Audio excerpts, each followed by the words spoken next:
Inilah kemarahan Fatimah ketika Rasulullah sallallahu alaihi wasallam dilempari kotoran saat sedang solat di masa awal dakwah Islam di Makkah. Baginda mengalami pelbagai gangguan daripada kaum Quraisy. Salah satu peristiwa yang sangat menyayat hati berlaku ketika baginda sedang sujud dalam solat berhampiran Kaabah. Sekelompok pemuka Quraisy datang dan melakukan perbuatan keji.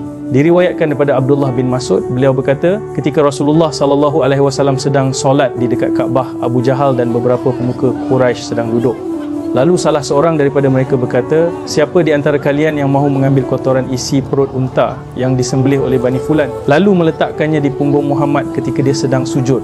Maka Uqbah bin Abi Mu'id, orang yang paling celaka antara mereka, bangkit lalu mengambil kotoran itu dan meletakkannya di punggung Nabi Muhammad sallallahu alaihi wasallam ketika baginda sedang sujud.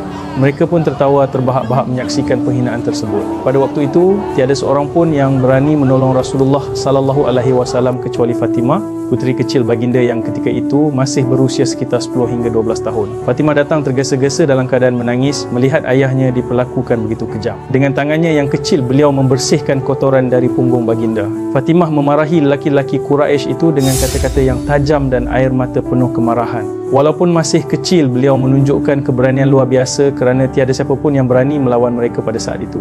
Setelah selesai sujud, Rasulullah sallallahu alaihi wasallam bangkit dengan wajah penuh kesabaran. Baginda tidak membalas perbuatan mereka dengan kekerasan, sebaliknya mengangkat tangan ke langit dan berdoa, "Ya Allah, binasakanlah Abu Jahal, Uqbah bin Abi Mu'id, Syaibah bin Rabi'ah, Utbah bin Rabi'ah, Al-Walid bin Uqbah dan Umayyah bin Khalaf."